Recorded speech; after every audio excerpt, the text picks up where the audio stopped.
にゲストを連れてきたから拍手で迎えてくれ。加納さんな、これ見るとおかしくなるんじゃ。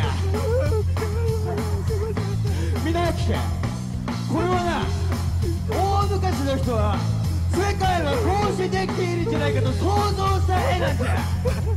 おかしいだろ。世界は亀の上に乗っている。亀に世界は支えられている。ほら、おかしいのこの人。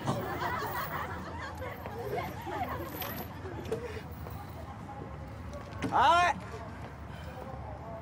い、ギター貸してあげるから歌ってごらん。歌えっていうのだよ。大丈夫ですかね。はい。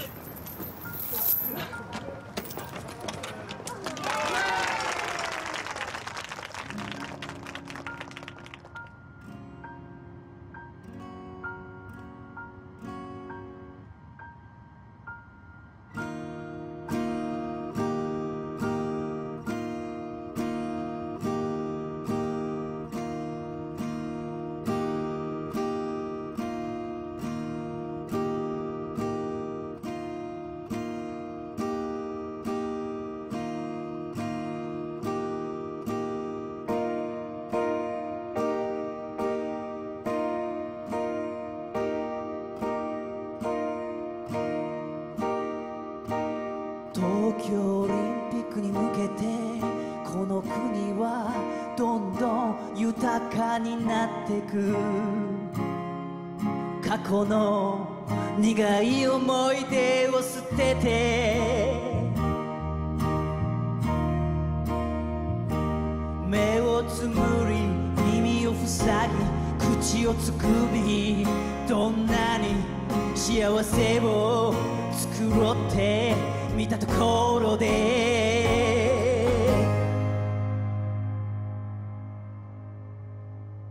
ピカドお前を忘れない。ピカドお前を忘れない。目に焼き付いてる流されてゆくお前の顔、忘れたふりなんかできっこない。ピカドお前を忘れない。ピカドお前を忘れないできることなら今すぐどうかしたい。忘れることができないんだ。忘れることができないんだ。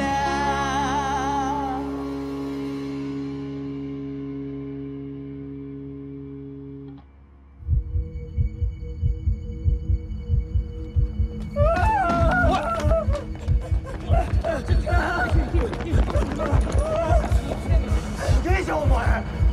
壁が絶対捕まえて。ああピカド捕まえてよ。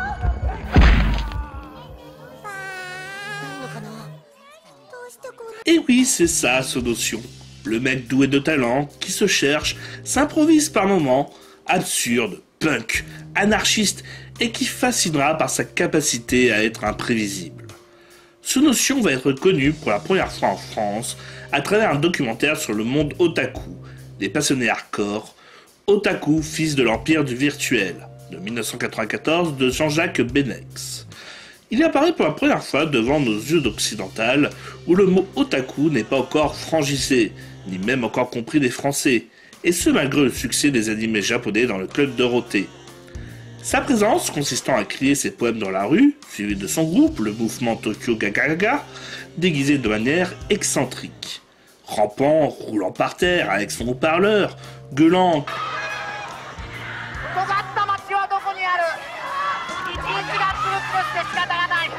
résumant bien le bonhomme qui ne suivra pas particulièrement de cursus scolaire, n'ayant jamais fixé son futur, mais multipliant ses envies de créer, de s'exprimer en n'étant qu'un seul maître à bord.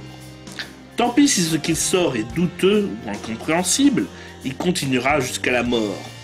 Poète, chanteur dans un groupe de punk, acteur, scénariste, romancier, peintre et enfin réalisateur.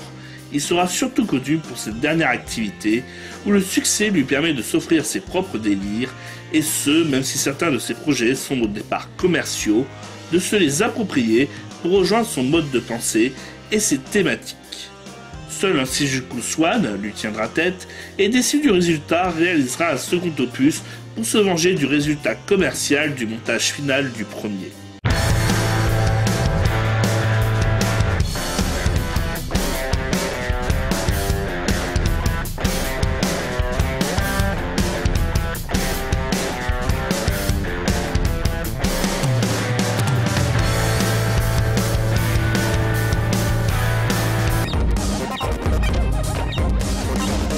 Sono est un des cinéastes, à mon avis, les plus importants de la jeune génération japonaise. Certains disent que c'est le plus important. Mais ne mélangeons pas tout, et revenons à ses débuts, sa jeunesse.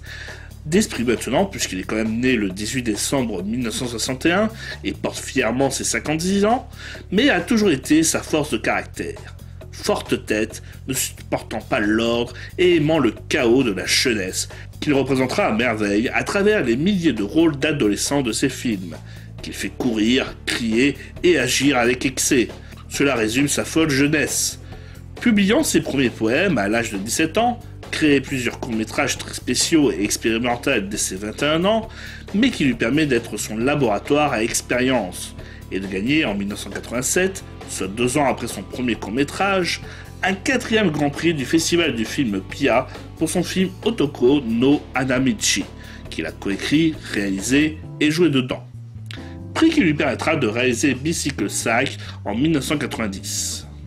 Mettons de côté sa carrière cinéma, car le bonhomme ne se sent pas vraiment réalisateur lui-même, son premier court-métrage en 1985, I Am Sonotion, lui permettant surtout de réciter ses poèmes. Face caméra, le reste semble montrer des vidéos de sa vie de tous les jours et qui ne devraient pas être présentées au public.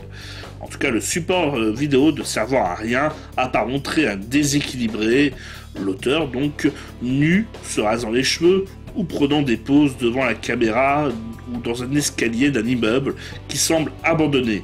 Le tout souvent filmé face cam, avec une caméra immobile, donnant l'impression d'images fixes, juste pour illustrer sa poésie. まず最初に自分は、10代ティーネイジャーの頃は詩人をやってて、その間最初はペンでペーパーに書いてた、ライティングしてたけど、それにすごく退屈して、街角のウォールやそのレストルームのウォール、それはさまざまな街のいろんなところに書いて、それをカメラで撮るようになって、挙句の果てにそれを8ミリのカメラで撮影する。そしてそれを自分に向けて、自分でポエトリーリーディングするのを撮影するようになったんです。いつの間にか詩から映画に移ったのがまずきっかけ。 Et si ce côté poétique et anarchiste donne d'entrée les positions du bonhomme sur ce qu'il pense du cinéma et lui permettra d'offrir avant tout des œuvres sensorielles et expérimentales, imitant son auteur préféré Edogawa Rampo, fondateur de l'Erokuro Nansensu, un mouvement artistique qui combine l'érotisme à des éléments macabres et grotesques, pour parler de la structure de la famille japonaise qui les écre pour plusieurs raisons. Se disputant même régulièrement à son père et fuyant sa famille pour vivre en tant que fugueur à Tokyo, espérant y vivre le rêve japonais et allant de désillusion à désillusion, dans lequel nous reviendrons tout au long de la totale, puisque son passé, inspirant ses films, il trouvera dans le mouvement Tokyo Gagaga, dont il est le leader et qui organise des happenings dans les rues de Tokyo, une sorte d'exutoire pour ses poèmes en hurlant son mal-être de la société tokyoïte dans les années 90 et fera même un film avec les membres, Bad Film de 1995, qui ne pourra finir qu'en 2013 par manque de raisons financières. Autant dire, vous citer tous les films de cette période serait juste une perte de temps, puisque la plupart des films sont souvent mous, sans intérêt et douteux. Sono ne prenant pas compte que le cinéma est un art à part entière, réalisant sans conviction ni technique, mais plaira peut-être aux spectateurs arty, fans de films dramatiques au plan fixe et aux dialogues et actions rares.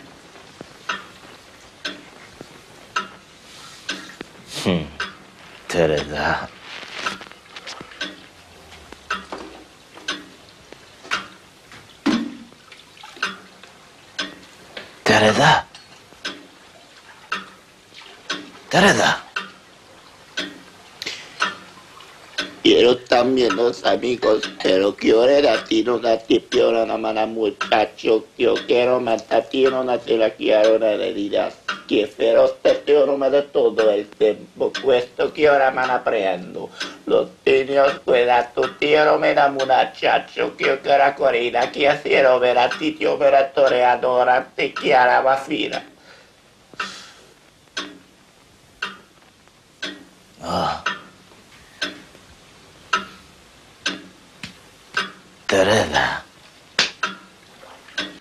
A noter surtout une escapade dans le cinéma porno en 2000 avec Seijin no Tatsujin où il joue un professeur de poterie qui façonne des objets sexuels en plâtre et le fait qu'il aurait réalisé un porno gay. Des petites anecdotes marrantes car le réalisateur ne se cachant pas d'être un véritable obsédé sexuel et ce même s'il s'en défend en disant juste être en phase avec la nature telle qu'elle a fait l'homme face à la femme. Son professeur de poterie et même ses personnages féminins résumant cette fascination et peur pour ces femmes qui sont souvent au départ bridées par la famille japonaise et sa représentation et qui trouvent toujours sa force dans son indépendance. On reviendra sur le sujet avec ses films féministes. Traînant sur Sens Critique, pour voir ses gitans en affiliation avec ce qui peut sembler être la première partie de carrière de Sonotion, qui s'amuse à découvrir le format avec des films de laboratoire et qui s'étale de la période de 1985 à 2000, et sa carrière commença à trouver un nouveau départ avec son Sissi Club de 2001. Et même si je n'ai pas vu l'ensemble des films de cette première période, que je ne les ai pas tous vus ou avec des sous-titres français, voire même juste anglais, j'ai trouvé surtout ennui ou malaise. Là où j'ai pu constater que certains fans y voyaient les prémices d'un bonhomme, qui sont plus compréhensibles après y avoir vu sa seconde partie de carrière, et méritant donc un visionnage, mais c'est libre à vous de vous lancer sur cette partie plus difficile d'accès, car aucun d'entre eux n'ayant eu droit à des sous-titres français et étant difficile à trouver. Non, le véritable début de carrière se fera pour ma part avec Suicide Club en 2001, où véritablement le style Sonotion va se peaufiner et prenant compte qu'il détient un support qui est à maîtriser et qui est un véritable outil qui lui permet de s'offrir la possibilité de s'exprimer via ses techniques et va enfin les utiliser en se rappelant des films et séries dont il est fan. Soucieux de garder son authenticité, cette technique est au final simple, sauf si besoin d'exprimer un côté plus fiction, son style se veut réaliste. Caméra à l'épaule, plan sans coupe ou très peu, suivant le personnage qui s'exprime, donnant un aspect documentaire et qui l'améliorera avec le temps. Vous allez pouvoir le voir à travers mes informations sur les films qui suivent. Pourquoi 音楽は多少下品に使うのが面白いと思ってます。デリケートにとか繊細ではなくて、ややちょっとあまりにもそのダイナミックすぎて笑っちゃうぐらいに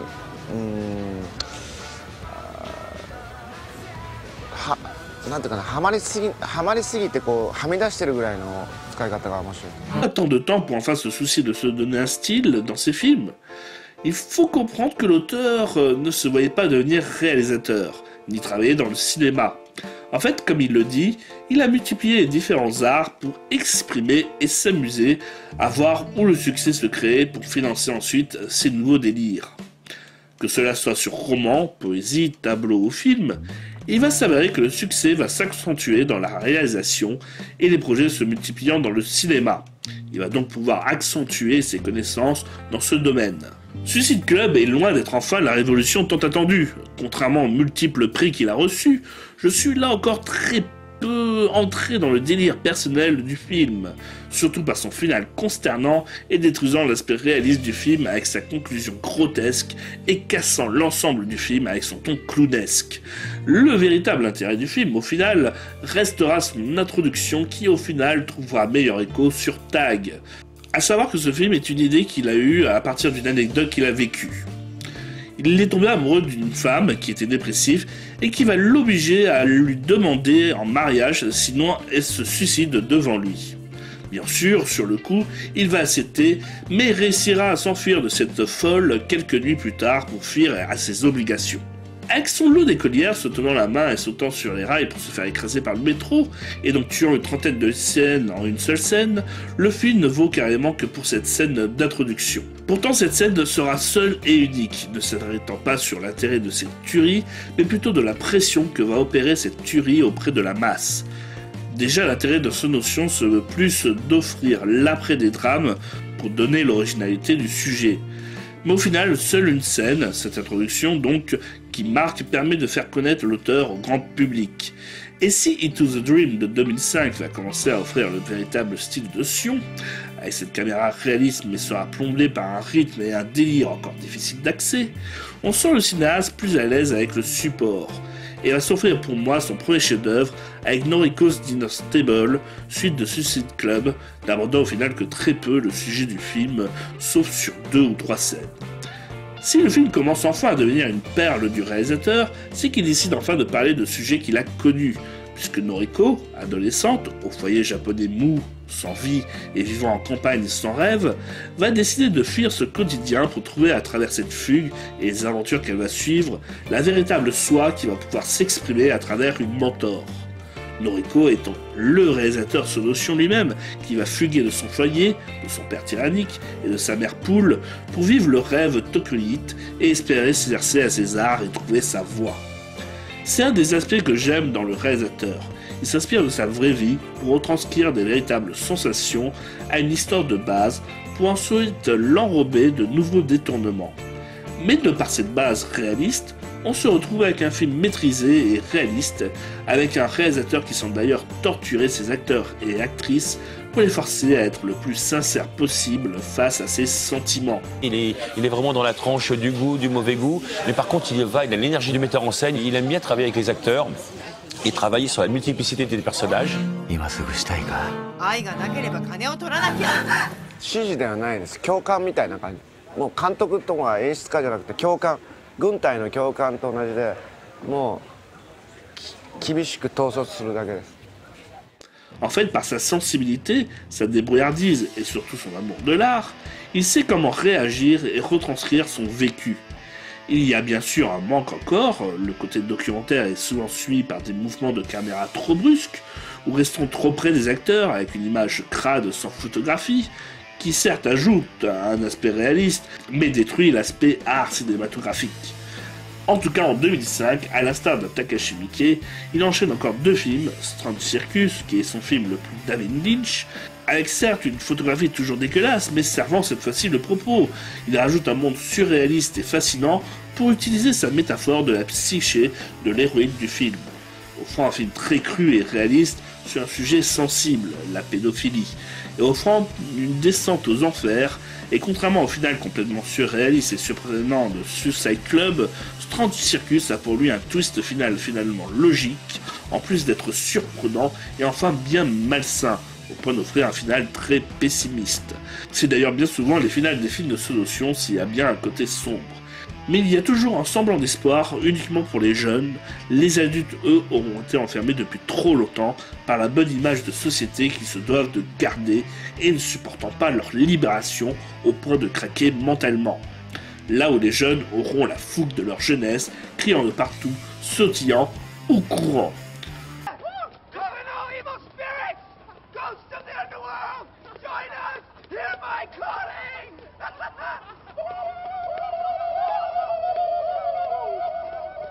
On le verra donc avec son dernier film de 2005, Hasard, où le film va lui permettre d'être une véritable expérience gratuite, puisqu'au départ, le film devait être un film sur un fait réel d'un serial killer en Amérique. L'équipe japonaise, acteurs, réalisateurs et quelques membres d'équipe, arrive en Amérique pour tourner le film. Mais remarquera que le producteur américain s'est barré avec la thune, les laissant sans rien, avec 2 semaines en Amérique à rien faire. Or, Sonotion va décider d'écrire un scénario rapidement pour profiter de ces 2 semaines pour créer un film sur un jeune qui va vouloir découvrir le rêve américain, se faisant voler son argent dès les premières minutes dans le pays et faisant écho à ce qui sera arrivé à Sion et à son équipe. Un garçon japonais coincé, donc le héros va se lâcher avec des voyous japonais qui vivent à 100% leur vie là-bas pour enfin profiter de son expérience et sa nouvelle ouverture au Japon. Cassant encore le côté trop timide des Japonais et donc frustré. En fait, cette partie de carrière, qui va d'ailleurs être suivie d'autres films de genre, va lui permettre de s'ouvrir dans les amoureux de bis et les festivals de films d'horreur. En plus d'avoir été pendant plusieurs années annoncé comme le réalisateur de l'adaptation des Seigneurs du Chaos, qui aurait raconté les débuts du black metal, entre les métaphores visuelles et les propos gore, il sera même très souvent comparé à Takashi Miike. Mais si j'en connais plus de retenue dans ses films, plus dramatiques et surtout moins longués que Miike dans son début de carrière. 日本にはあと三池さんとかそういう人しかいないんで、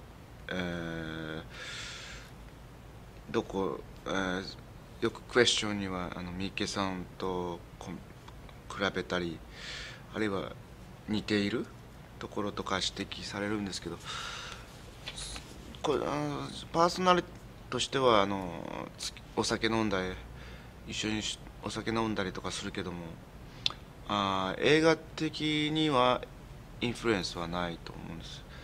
だから多分同じ時代を生きているからちょっと作品のあれが似るとシミラーなとこもあるけど。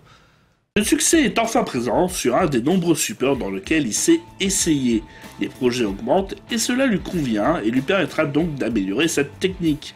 Ce qui fait la grande force de Sonotion d'ailleurs, ce sont ses travelling qui permettent d'offrir des films bien chorégraphiés et joués à la minute près, des années avant Birdie ou The Revenant, et sans proposer de gros projets, l'amélioration est bien présente sur Hasard, film complètement improvisé, mais qui permet au réalisateur de travailler sans storyboard et se laisser tenter sur cette technique de base.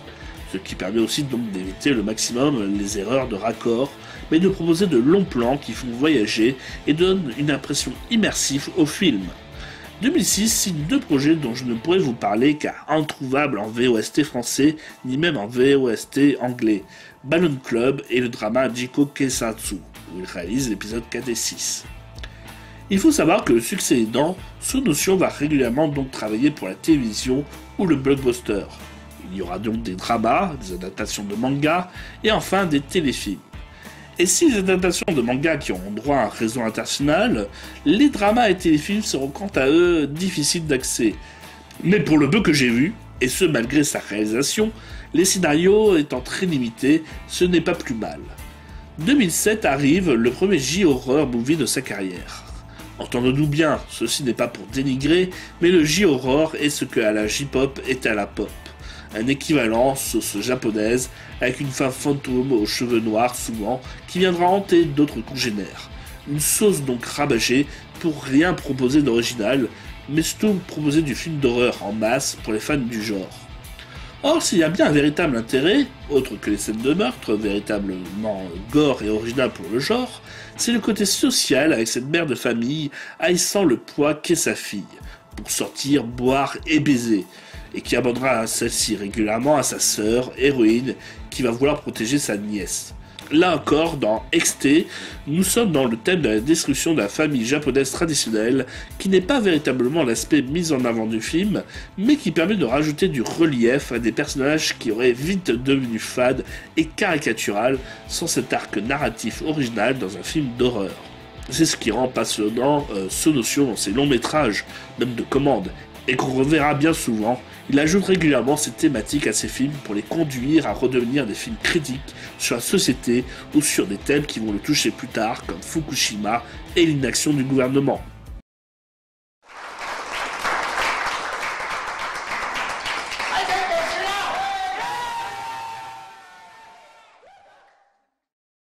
イメージしたものが取れたできたかって、まあ、ある程度できたところもあるし、別にイメージしたものを作ろうとしてるわけじゃない。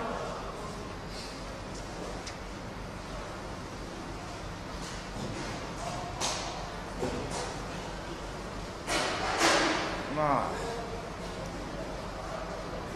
うまくいったとこもあるし、うまくいかなかったとこもあると思うよ。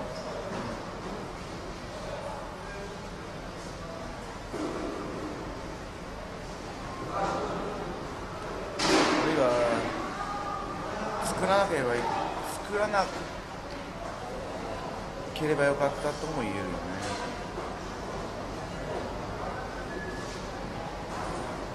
意味が分かんない。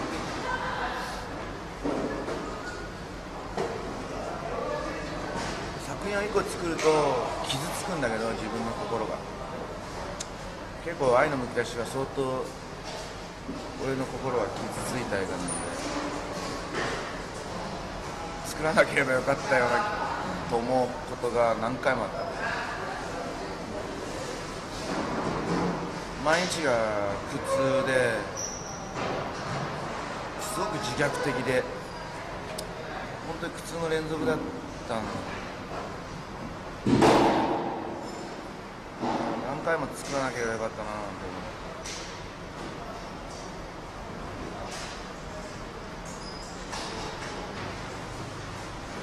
とにかくこんなに現場が楽しくない映画は初めての経験だね。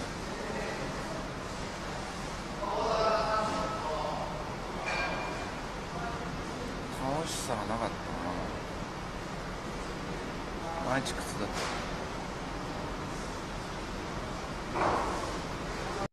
Voici les premières réactions de fin de tournage du film Lost Exposure, le film somme de l'auteur, débutant sa trilogie de la haine, représentant la jeunesse dans ce qu'elle a de plus vivant.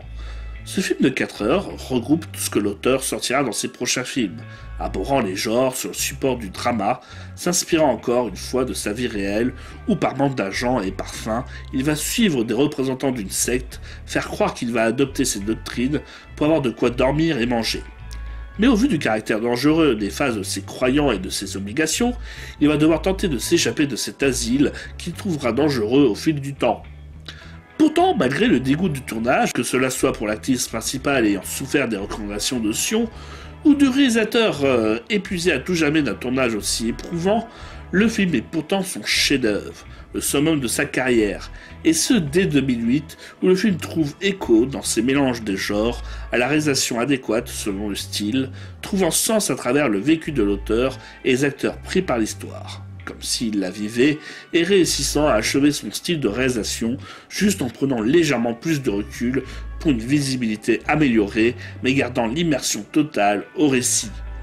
Le film multiplie les références au cinéma, et nous sort le grand jeu pour nous faire ressentir un grand vide d'émotions dans tous les sens avec l'énergie inépuisable de la fougue de la jeunesse.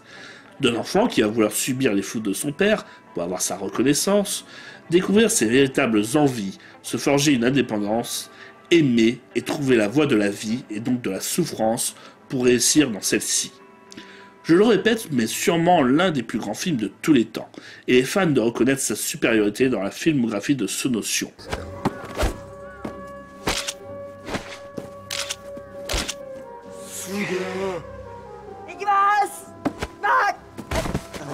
Oui, le Exposure, c'est à ce moment-là qu'il commence à avoir entre les mains quelque chose qui lui permet de mettre en scène une épopée, un monde, un univers en soi, et puis avec une virtuosité de mélange des genres, une virtuosité narrative qui est incroyable. C'est un film qui s'est diffusé par téléchargement, qui a été sous-titré par des fans, qui a été découvert en fait comme ça essentiellement en France, ce qui en fait un objet vraiment très très singulier aussi. Maintenant là, c'est super, il sort en DVD Blu-ray en France, mais il sort 4-5 ans plus tard.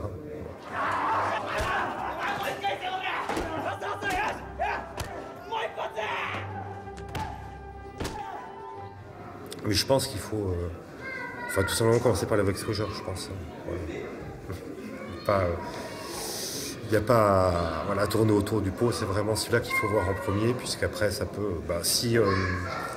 je crois que si on n'aime pas celui-là, il y a peu de chances d'accrocher réellement aux autres, en fait. Or, ce n'est pas pour autant que la suite de sa carrière sera inutile.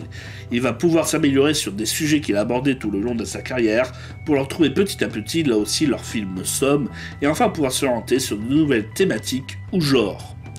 2009, Sion signe le film Bichur Toucher, film à part de sa filmographie, puisque apprenant la mort de son père, et ce malgré des années sans l'avoir vu, et gardant malgré tout une mauvaise opinion de celui-ci, va pourtant signer ce film qui lui est dédié, en remettre en cause son propre comportement face à son père, qu'il a toujours rejeté ou ignoré, par peur finalement de devenir comme lui, mais remettant au lendemain au final tous les moments où il a voulu le voir et promis de parler ensemble. Un film que j'apprécie énormément, ayant perdu ma mère, qui vous fait rappeler de profiter de vos proches, même mourants, pour éviter les regrets. Le film n'affiche rien de puissant, mais par sa maîtrise du support, reste largement plus agréable à regarder que ses débuts de carrière, et la scène finale très forte avec ses plans fixes et larges, rappelant le cinéma de Kurosawa.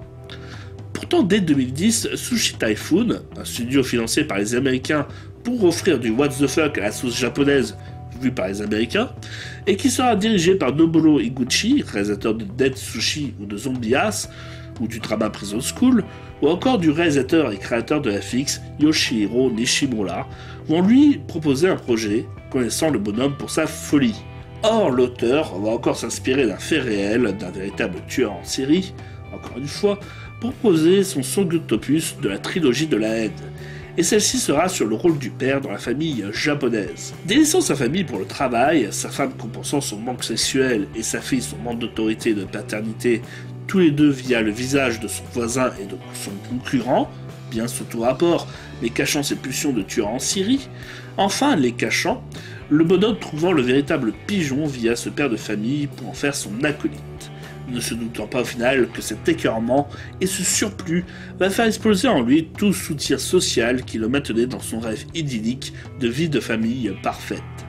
Et ce, même si ce revirement de situation fera plaisir à ce diable qui l'a tenté à enfin s'adonner à ses pulsions, les deux facettes étant trop opposées pour cohabiter, vont créer un véritable drame final qui marquera les esprits des spectateurs par son nihilisme et pessimisme absolu. Loin de proposer un film complètement barge, comme demandé par la production Sushi Typhoon, Cold Fish est véritablement déconnecté du catalogue, car là encore prime avant tout le drame social, le gore du récit, le réalisme très cru, servant plus de divertissement dans tout ça, mais se faisant en finale très rare. Là encore, Sion ignore ce qu'on lui demande de délivrer, pour avant tout se jeter dans le film qu'il souhaite réaliser, en détournant le scénario de base, ou en lui offrant un sous-arc pour aborder ses sujets favoris. Vient enfin en 2011 l'achèvement de sa trilogie de la haine, cette fois-ci sous couvert de la femme japonaise, via Guilty of Romance, avec un film qui devait lui aussi s'inspirer de faits réels et d'un serial killer, mais dont finalement le premier montage du film, s'attardant sur cette histoire, sera totalement remixé pour s'attarder sur cette femme, mariée à un auteur, Izumi. En fait, l'actrice Megumi Kagurazaka va devenir la femme de Sonotion la même année, et Sion, devant la beauté de sa femme, va complètement changer le film pour en faire un film à la gloire de son corps, la mettant souvent nue pour montrer la fierté d'une telle beauté qu'il a imposée. Pourtant, si le film semble clairement montré pour de mauvaises raisons, les sujets montrent clairement sous notion plus en admiration pour le genre féminin, leur arborant plusieurs visages, parfois même plus francs et dangereux que l'homme, montrant une femme qui ne fera que subir autour d'elle l'influence des hommes pour trouver une libération sexuelle mais aussi psychique via le personnage de Mitsuko, prostituée et véritable manipulatrice qui va transformer en enfer Izumi, aimant la manipuler et en faire son jouet, pour la faire délivrer de ses chaînes et espérant qu'elle s'enfonce avec elle pour justifier ses propres mœurs et horreurs. Si seul Love Exposer aura le droit à son happy end, Guilty et son final trouvent un aspect mitigé par le côté libérateur par cette scène de pisse devant des enfants, emmerdant la société japonaise qui ne la fait voir comme seule pondeuse de gosses pour retrouver sa propre liberté, mais perdue au final sans mentor et stabilité sociale. Pour même légèrement faire avancer le récit sur sa carrière, je voudrais vous présenter une vidéo que je vous ai sous-titrée sur le sujet de la femme vue par Sonotion. offrant malgré son côté pervers des films totalement féministes, donnant les clés pour les femmes de s'expatrier des hommes et ne plus subir leurs courroux, offrant des films profondément égalitaires et humains et avançant sur un de ses meilleurs films, Tag. Vous aurez un lien de la vidéo originale dans la description pour voir les autres vidéos de ce youtubeur que je recommande.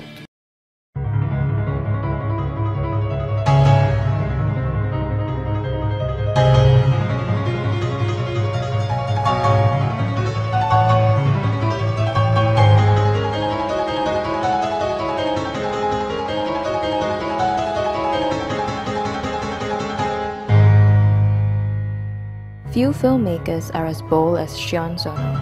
Gripping narratives, wicked characters, and surreal worlds all define his cinema. But Sono isn't perfect, and his depictions of women have often made him the target of criticism. To his credit, however, Sono has before called himself out as an artist contributing to a culture of misogyny. And along the way, he has also created some of the country's most compelling female characters. These films attempt to address misogyny and the female condition. They are bold and even dystopian in nature, but they are never dull and are always thought-provoking. His new film at this year's Japanese Film Festival is all of this. Anti-Porno explores female identity and sexual oppression in true Sono fashion. But it isn't the only film of his to do so.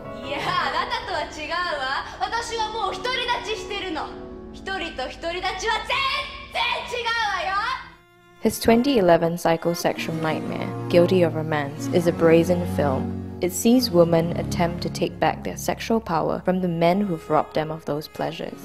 The film resembles the work of crime novelist Natsuo Kirino. It incites mystery and intrigue, but also endows its story with fascinating characters. The film's three leading women, Izumi, Mitsuko, and Yoshida, each contribute to the film's themes around female repression and ennui. Izumi, introduced as meek and submissive, breaks the cycle of domestic repression by finding empowerment in her sexuality. Izumi's dissatisfaction with her husband and with domestic life is the catalyst that sets her off on a dark journey to find agency and action in her life. Mitsuko is the dark force that guides Izumi on that journey. By day, she is a literature professor at an elite university, but by night, she revels in the freedom to pursue her darker impulses and her thirst for sex and depravity. In the background of Izumi and Mitsuko's story is Detective Yoshida.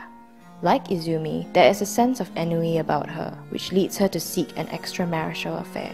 After chasing a garbage truck, essentially reenacting a story her partner recalls about a missing housewife, Yoshida answers her lover's phone call, suggesting that her misdemeanors are her own way of rebelling against the oppressive mundanity of her life.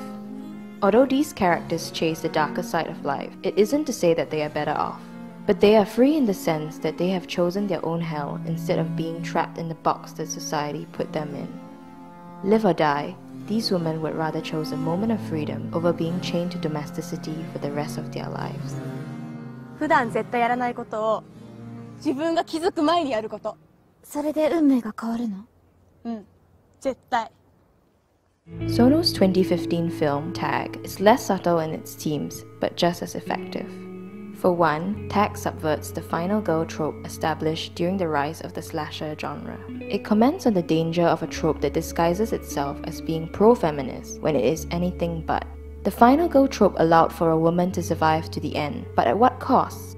Tag sets up Mitsuko as its final girl from the opening scene, but Sono slaps his audience by reminding us also that the final girl's victory has been built on a waste of female bodies and false triumph. Tag also comments on female identity as performance. Mitsuko's identity changes 3 times in the film. First as Keiko, secondly as Izumi, and finally returning as Mitsuko. Each time she is given a new role: the schoolgirl, the bride, and the athlete runner. These are roles that have been fetishized by men no less. And from this reading of female identity as performance, one could say that girls and women learn what is expected of them and perform their role, sometimes at the expense of their own identity. Female friendships are equally important in Tag. Supporting characters Aki and Sir do their part to remind Mitsuko of who she really is, offering guidance on how to defend herself and how to break free of the cycle by doing something unexpected. Sono also uses Tag to comment on his role as a male creator. In the final third of the film, Mitsuko enters the male world, a world where women are created for male pleasure and entertainment. She takes it all in and violently lashes out, yelling at the creator to stop treating girls like toys. The final shot of the film, where she awakens in a bed of snow and walks out of frame, saying, "It's over now," can be interpreted as a symbol of rebirth. With Tag, Sono acknowledges his own shortcomings as a male filmmaker, and in those final scenes, he appears to take responsibility for his past work and treatment of female characters. Beyond Guilty of Romance and Tag, Sono has created great female characters across many of his films. They are messy, complicated, and always compelling. And unlike most filmmakers, who are often precious with moralizing their female characters, Sono is not afraid of showing women at their ugliest and darkest. Love him or hate him, you can't deny that Sono's approach towards the female condition with these characters is always unique and bold.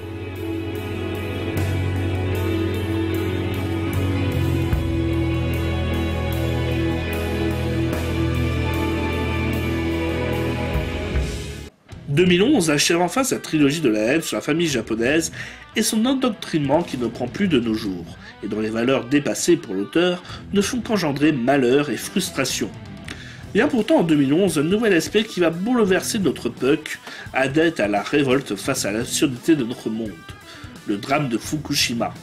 Ici, Mizu, adapté d'un manga, nous ressort le couplet des adultes pourris, cette fois-ci le film restant sur l'importance de ne pas succomber à la folie des adultes pour garder sa jeunesse et son innocence à travers son rôle féminin et ses clochards.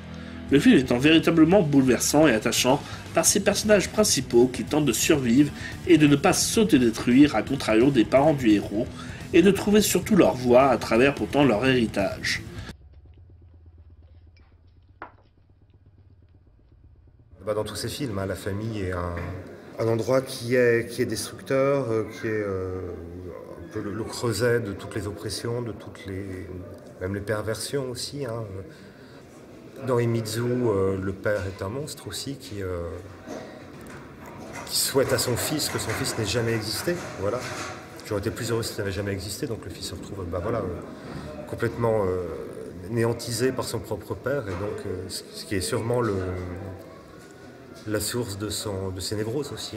Je dis c'est un personnage qui a un trou noir, qui a une énergie noire en fait, à l'intérieur de lui-même, qui ne peut se canaliser que dans la violence, la mort, etc. Mais la jeune fille, elle, qui est une énergie positive, puisqu'elle a la charge de restructurer le garçon, de le diriger vers quelque chose de positif. Et c'est ce qui fait de Snow un cinéaste qui devient maintenant, alors c'est sûrement dans ses autres films, en fait, le contraire d'un cinéaste nihiliste, en fait. On ne se dirige pas forcément vers la mort, la destruction, le néant. Il y a une possibilité quand même, même que la société soit bonne. C'est quelque chose qui apparaît avec Himitsu.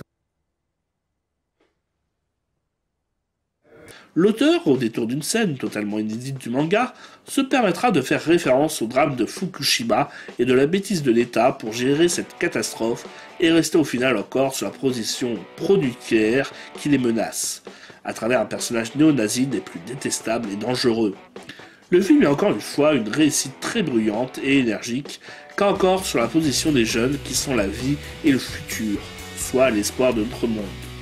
Mais Fukushima, encore vivace dans les pensées de l'auteur, 2012 signe aussitôt son pamphlet anti-nucléaire avec The Land of Hope, véritable drame sur 3 couples de différentes générations. Et si on comprend que plus on est vieux et fou, donc pessimiste et jeune et con, mais plein d'espoir, se joue la famille d'entre 2 générations et qui vivra donc sa conclusion entre un mélange d'espoir et de pessimisme. Puisque décidant enfin de revivre comme avant, en ne vivant plus sous la peur de la menace nucléaire qui pourtant pourrait ressurgir. 最近フランスの僕の友達とお話しした時に、彼はこう言いました。日本の福島の原発は爆発したけど、フランスの原発はすごく安全で、絶対にそういうことは起きないと。でもかつてチェルノブイリが爆発した時に、日本の僕たち福島の人たちも日本人の全員が、僕たちはチェルノブイリの原発とは違ってすごく安全に作られているから決してああいうことは同じことは起きないって同じことを言ってました。そして僕はこの映画を撮った理由はそこにあって、原発のある全ての国全ての町は同じことを言います。うちだけは安全だと。でもそれは絶対に間違ってて、次はあなたの町の原発が破壊される恐れが十分にあるっていうことを理解してほしい。僕たちがチェルノブイリの時に同じことをやりました。だから原発に安全というものはなくて、一度原発を作ったらリスクを背負い、そこの原発が作られたその土地は全部いつか永遠に住めなくなる恐れがあるということです。だからそんなリスクを背負ってまで生活する必要は全くないということです。だからこのフランスで日本の福島の次はこのフランスがそういう国になるっていうことは十分に可能性がある。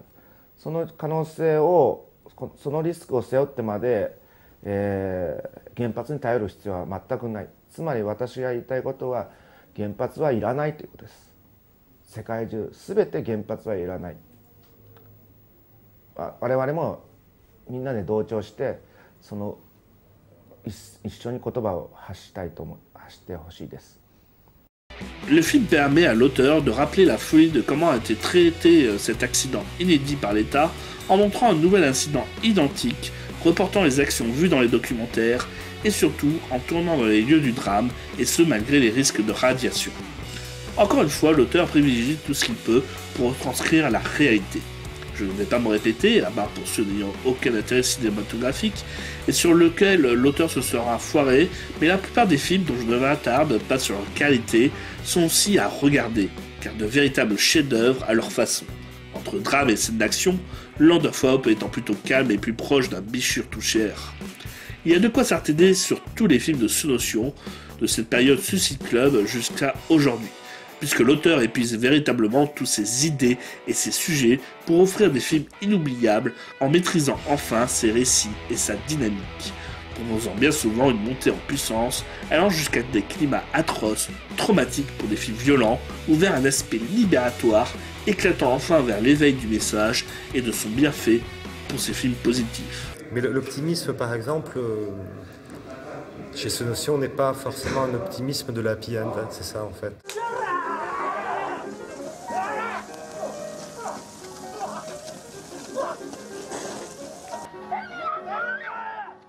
C'est vrai que c'est quand même un cinéma de l'énergie, quoi.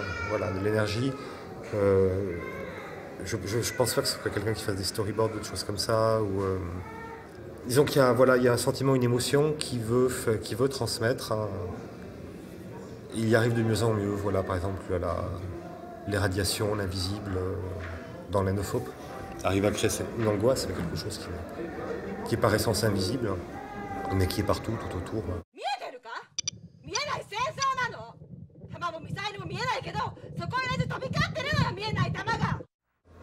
Je pense que sa mise en scène, elle évolue dans ce sens-là, plutôt que par une maîtrise qui serait une maîtrise des plans. Disons qu'il arrive à canaliser quelque chose qui était avant très tumultueux, chaotique, à le canaliser, puis à le relaisser exploser quand il faut. Il y a un problème que je reconnaissais volontiers dans le cinéma de Sonotion. Il abordait les genres moins populaires, avec petit budget, pour gagner sa liberté. Et si avant 2012, son film le plus universel étant Love Exposure, difficile de convaincre des amis de s'intéresser à la filmographie du bonhomme quand on recommande un film à la durée de 4 heures. Difficile d'appréhender par les sujets et les genres qu'il traite, heureusement, les années qui suivent vont permettre à sa filmographie de s'étoffer de films plus populaires, plus divertissants, plus faciles d'accès, comme il aime à dire pour Tokyo Tribe, et qui vont lui permettre de s'offrir une renommée en dehors de ses frontières. Avec l'étrange festival, qui va même s'intéresser au bonhomme et lui offrir la présidence d'une des années de cet étrange festival à Paris. A noter d'ailleurs, dans des anecdotes amusantes, je suis allé en 2014 en septembre au Japon pour entre autres voir son dernier film Tokyo Tribe. Or, c'est à la même époque que Sonotion sera à Paris pour présenter Tokyo Tribe et d'autres films que je n'avais pas vus du bonhomme à l'étrange festival de Paris, évitant sa venue. Putain d'ironie. Sachez d'ailleurs que son film favori qu'il a communiqué à l'équipe du festival pour sa diffusion est Babe 2 de George Miller. 2013 arrive le premier film, voire second film que je recommande à chaque fois pour débuter la carrière du bonhomme. Why Don't You Play in Hell? Véritable pamphlet au cinéma, avec ce scénario vieux de plus de 10 ans selon ses dires, où le bonhomme, à la manière d'un Ready Player One, multipliant les références et easter eggs à tout va, pour un scénario loufoque, ne manquant pas d'humour et d'action, rien qu'en débutant sa scène par une publicité totalement burlesque.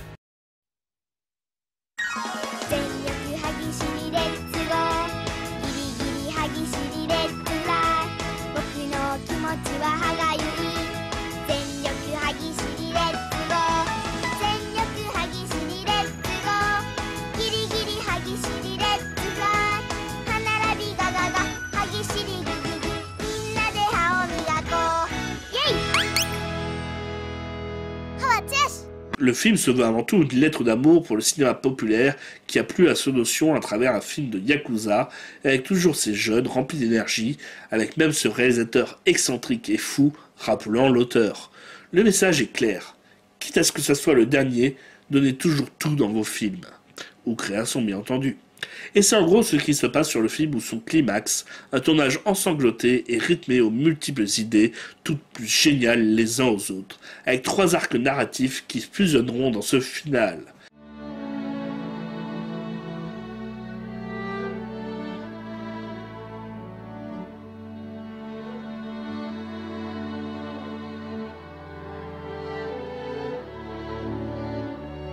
Yo! 全力歯ぎしりレッツゴー。カット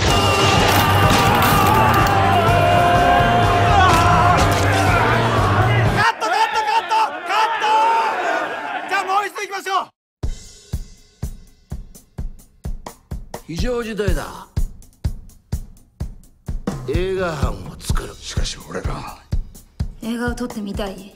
ああ、撮ってみたいとも。見たいよ。殴り込みをちゃっかり映画にしようっていう。その2、私を主役にする。それもかっこいいや。いずれにしてもうまくやれなきゃ。あ、すいません。シナリオとか。あ？スタート！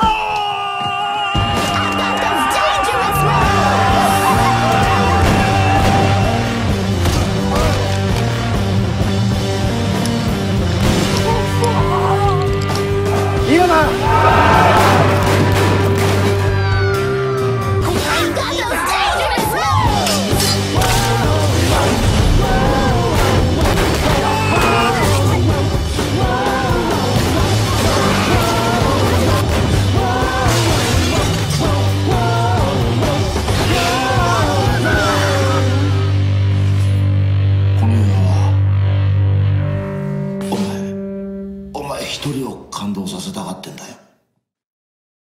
！Il renouvelle encore une fois avec le divertissement avec son Tokyo Tribe de 2014, inspiré d'un manga animé et qui sera sa première comédie musicale entièrement rythmée par du hip-hop.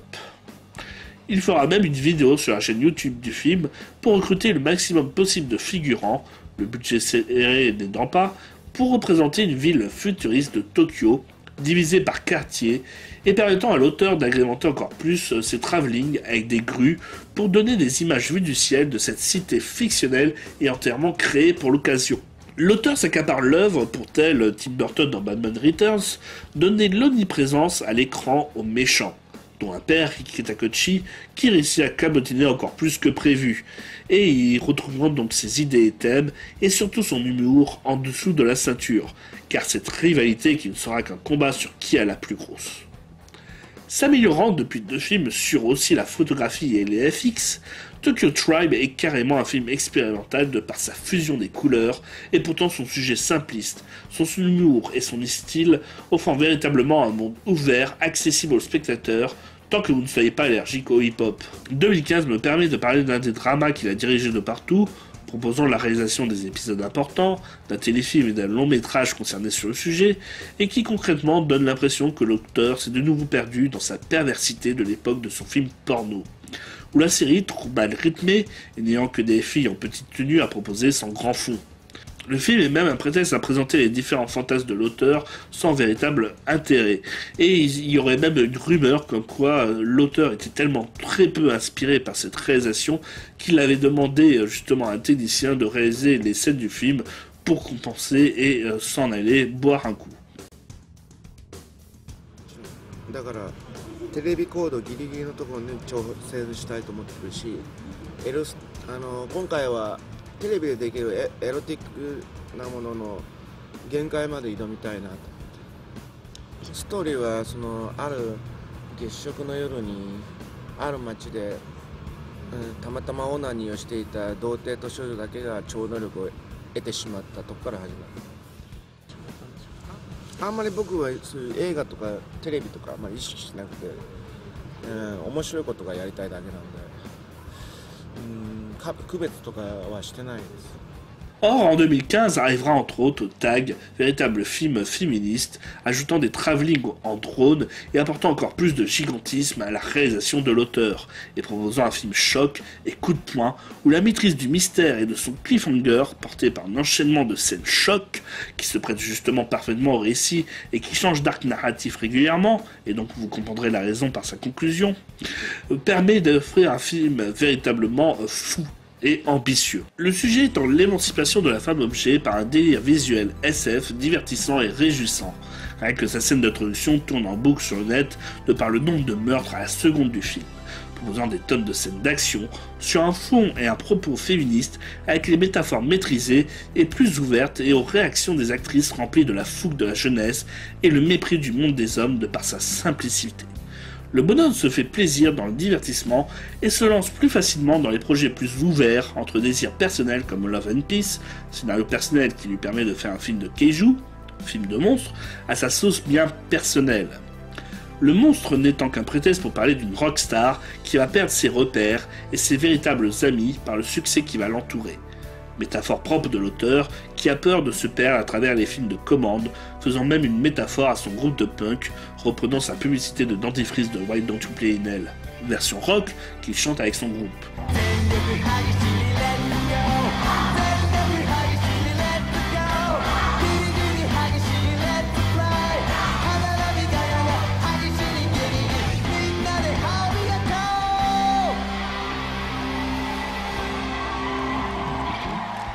Et la partie Kaiju, spectacle marionnette surréaliste, donnant l'impression d'avoir été pompé sur Toy Story 3, pas super original et longué des deux côtés.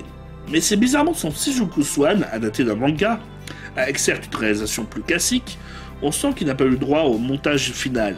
Et même si quelques plans fait très son notion, avec ses travelling qui restent omniprésents, mais juste pendant quelques scènes, l'auteur s'en voudra tellement qu'il avouera détester le film et souhaiterait faire sa suite en 2017 pour cette fois-ci maîtriser son sujet.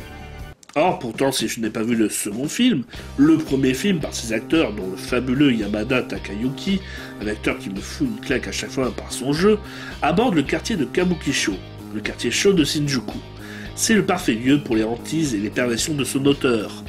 Et si on ressent finalement ce qui a manqué à l'auteur dans le montage final, sa partie plus intime sur la prostitution et la drogue de ces femmes, abordée par ses promoteurs, étant une thématique nouvelle, mais proche finalement des autres sujets du réalisateur, comme par exemple de son Guilty of Romance, dont le sujet ne s'attarde pas non plus sur le sujet, mais pour parler de la conquête du territoire entre gangs de Yakuza. Le film est divertissant, fun et réussi. On sent que Sono voulait parler d'un autre sujet du film, en profiter pour s'approprier l'œuvre, mais en soi, le film, peut-être plus générique dans la filmographie d'Otion, reste formaté pour le grand écran et le tout public. Et si 2015 sera une année fructueuse pour Sion, qui sera lâché comme jamais, proposant plus de 5 films, le besoin de se relâcher et de revenir à ses fondamentaux va se faire sentir. Et si on peut noter en 2017 ce Shijuku Swan 2, qui est un film encore une fois commercial, 2016 signera un film en noir et blanc, inspiré d'un de ses poèmes, et un véritable pamphlet là aussi encore une fois sur Fukushima, The Whispering Star, film SF à petit budget, et dont je n'ai vu que les débuts, mais qui semble rappeler ses débuts de ces drames, tant le film semble lent et juste visuellement esthétique. Anti-porno en 2017 sera plus coloré, énergique, fun et déroutant, ramenant encore une fois de nouveau ses travelling, proposé pour cette fois fêter l'anniversaire de la Nikatsu, boîte proposant du Pinku Ega, genre de roman porno, que glorifiait justement Edogawa Rampo, son auteur favori. Une sorte donc de retour aux sources qui lui permet de revisiter son cinéma, mais avec ses nouvelles muses, ses nouvelles approches, ses nouvelles techniques, jonglant avec flamboyance et dextérité. Dans Anti-Porno, Sonotion parle de la négation de la femme par l'homme. J'ai exprimé toute la rage et la frustration que j'avais accumulée en moi depuis que j'étais devenue une idole. C'était une occasion unique de dénoncer l'oppression dans cette société japonaise qui nie la liberté et les désirs de la femme. Et plus précisément, des hommes japonais qui, depuis des lustres, considèrent les femmes comme des objets. Et si le futur de Sion, entre son Tokyo Vampire Hotel et là encore son esthétique gothique, mais aussi son projet avec Nicolas Cage, qui se trouvera dans le royaume des enfers, promet à l'auteur encore des années à nous surprendre par son envie de travailler en masse sur tous les projets qu'on oserait lui donner pour se les réapproprier, augmentant les tensions, proposant des conclusions dantesques, marquantes, dérangeantes, malsaines et surtout si proches de l'humain. C'est avec plaisir et fascination que je continuerai à suivre le réalisateur, car même dans les déceptions, si Sono vit au jour le jour, vivant en totale indépendance et improvisation, il est à l'image de ses films. On ne saura jamais à quoi s'attendre avec lui. Et si de nos jours le cinéma paraît de plus en plus formaté, sa révolte permet de nous surprendre. Et ça fait plaisir aux cinéphiles désabusés que j'étais devenu. まあちょっとだけあるけど、でもお客も移ろう人ばっかなんで、あんまり別に信用してないし、今まで通り自分がやるべきことをやって、その結果ファンが離れてしまってもそれはそれでしょうがないと思ってるから、ファンを大切にしようとして自分の表現を変えるたくないんで、ちょっと距離を置いて。一つはやはり日本でもうあんまり映画を作らないで、いろんな世界のところで映画を作るようにしたいし、そしてもっと作る映画を自由にしたい。でもまあちょっとフランクリーに言えば、人の人生をより良い方向に変えれるパワーを持つ映画ができるようになったらいいと。